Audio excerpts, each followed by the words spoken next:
अच्छा, तो हर वो चीज़ जो हम अपने इर्द-गिर्द देखते हैं, हवा, पानी, यहाँ तक कि हम खुद, ये सब एक ही बुनियादी चीज़ से बने हैं, एटम्स, जो एक दूसरे से जुड़े हुए हैं। लेकिन सवाल यह है कि ये जुड़ते कैसे हैं? आज हम इसी केमियाई ग्लू की कहानी को समझेंगे, जो हमारी दुनिया को जोड़ के रखती है, यानी कोवेलेंट बॉन्ड। लेकिन सबसे पहले एक बहुत ही बुनियादी सवाल, आखिर ये एटम एक दूसरे से बातचीत करते ही क्यों हैं? उन्हें एक दूसरे की जरूरत ही क्या है? जवाब असल में बहुत सादा है। हर कोई इस्तेहकाम यानी स्टेबिलिटी चाहता है। एटम भी बिल्कुल ऐसे ही हैं। सोचें, एक अकेला बेचैन एटम, वो हमेशा एक मुस्तहकम पुरसुकून हालत में आना चाहता है। बस यही उसकी जिंदगी का सबसे बड़ा मकसद है। तो एक एटम के लिए सुकून या इस्तेहकाम का मतलब क्या है? इसका मतलब है अपने सबसे बाहर वाले इलेक्ट्रॉन शेल, जिसे वैलेंस शेल कहते हैं, उसे मुकम्मल तौर पर भर लेना। अगर वो शेल अधूरा है तो एटम बेचैन रहता है। उस शेल को मुकम्मल करना ही उसका वाहिद हदफ है। और इसी मकसद को हासिल करने के लिए मैदान में आता है कोवेलेंट बॉन्ड। ये कोई लड़ाई नहीं बल्कि एक समझदारी का सौदा है। एटम ये समझते हैं कि अगर वो अपने इलेक्ट्रॉन लेने या देने के बजाय आपस में बांट लें तो दोनों का वैलेंस शेल मुकम्मल हो सकता है।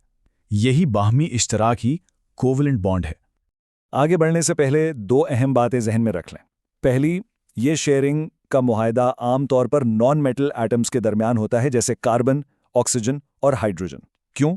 क्योंकि वो इलेक्ट्रॉन छोड़ने के बजाय शेयर करने को तरजीह देते हैं। और दूसरी बात ये कि इस बॉन्ड की ताकत इस बात पे मुनहसर है कि कितने इलेक्ट्रॉन के जोड़े शेयर किए जा रहे हैं। तो चलें सबसे बुनियादी पार्टनरशिप से शुरू करते हैं, सिंगल बॉन्ड। जैसा कि नाम से ही जाहिर है, यहां सिर्फ और सिर्फ एक जोड़ा इलेक्ट्रॉन का शेयर किया जाता है। ये सबसे सादा डील है। एक एटम कहता है मैं एक इलेक्ट्रॉन देता हूं, दूसरा कहता है मैं भी एक देता हूं, मिलकर एक जोड़ा बन गया जो अब दोनों का है। बस एकदम सीधी बात। और इसकी किताबी तारीफ भी बिल्कुल यही है। जब दो एटम एक इलेक्ट्रॉन जोड़े की हिस्सादारी पर राजी हो जाएं, तो उनके दरमियान जो रिश्ता बनता है वो सिंगल कोवेलेंट बॉन्ड कहलाता है। इसकी सबसे अच्छी मिसाल हाइड्रोजन गैस है। देखें, हर हाइड्रोजन एटम के पास, बेचारे के पास, सिर्फ एक ही इलेक्ट्रॉन होता है।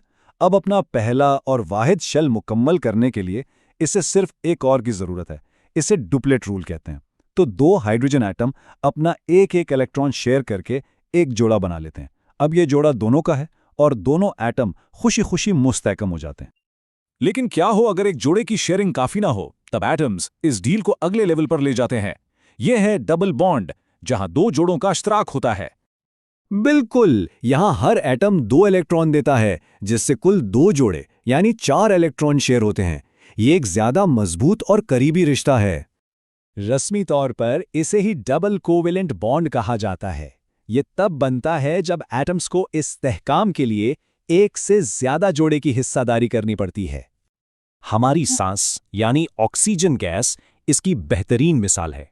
हाइड्रोजन के बरक्स ऑक्सीजन जैसे बड़े एटम्स को इस्तेहकाम के लिए 8 वैलेंस इलेक्ट्रॉन चाहिए होते हैं। इसे ऑक्टेट रूल कहते हैं। हर ऑक्सीजन एटम के पास 6 होते हैं, मतलब 2 की कमी है। तो 2 ऑक्सीजन एटम आपस में 2-2 इलेक्ट्रॉन शेयर करते हैं, जिससे एक डबल बॉन्ड बनता है। इस तरह दोनों का ऑक्टेट मुकम्मल हो जाता है और वो मुस्तहकम हो जाते हैं। और अब हम कोवेलेंट बॉन्डिंग की चोटी पर पहुंचते हैं। ये सबसे ताकतवर और करीबी रिश्ता है, ट्रिपल बॉन्ड। यहां एटम 3-3 जोड़ों की शेयरिंग करते हैं। बिल्कुल सही सोचा। यहां कुल 6 इलेक्ट्रॉन 2 एटम्स के बीच घूम रहे होते हैं। ये एक इंतहाई मजबूत ग्लू है जिसे तोड़ना बहुत बहुत मुश्किल होता है। और हां, इसकी रस्मी तारीफ भी उतनी ही सीधी है। जब एटम ऑल इन जाते हैं और 3 जोड़ों को शेयर करते हैं, तो इस गहरे रिश्ते को ट्रिपल कोवेलेंट बॉन्ड कहते हैं। हवा में सबसे ज्यादा पाए जाने वाली गैस नाइट्रोजन इसकी शानदार मिसाल है। हर नाइट्रोजन एटम के पास 5 वैलेंस इलेक्ट्रॉन होते हैं। ऑक्टेट मुकम्मल करने के लिए उसे 3 की जरूरत है। तो 2 नाइट्रोजन एटम आपस में 3-3 इलेक्ट्रॉन शेयर करके एक ट्रिपल बॉन्ड बनाते हैं। यही वजह है कि नाइट्रोजन गैस इतनी गैर फाल और मुस्तहकम होती है। इस बॉन्ड को तोड़ना बहुत मुश्किल है। तो चलें एक नज़र में खुलासा करते हैं जो हमने सीखा। सिंगल, डबल और ट्रिपल बॉन्ड्स, जहां 1, 2 या 3 इलेक्ट्रॉन जोड़े शेयर होते हैं। हाइड्रोजन, ऑक्सीजन और नाइट्रोजन इसकी क्लासिक मिसालें हैं। लेकिन ये सिर्फ मिसालें नहीं हैं। अब आते हैं सबसे अहम सवाल पर, सिंगल, डबल, ट्रिपल, ठीक है, लेकिन इस शेयरिंग की अहमियत क्या है? इससे होता क्या है? जवाब यह है कि इससे हर चीज बनती है। इलेक्ट्रॉन शेयरिंग का ये सादा सा उसूल ही वो बुनियाद है जिस पर पूरी कायनात की इमारत खड़ी है। हमारे जिस्म का डीएनए, समंदर का पानी, हर चीज इन्हीं सिंगल, डबल और ट्रिपल बॉन्ड से बनी बुनियादी ईंटों से तामीर हुई है। इनके बगैर कुछ भी नहीं होता। तो ये बॉन्ड्स हमारी दुनिया को बनाते हैं, उसे जोड़ कर रखते हैं। लेकिन कभी सोचा है, जब ये मजबूत रिश्ते टूटते हैं तो क्या होता है? वहां से शुरू होती है हर कीमियाई रिएक्शन की कहानी। लेकिन वो कहानी फिर कभी।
मैथ क्लिनिक के साथ मैथ सीखें, समझें और आसान बनाएं।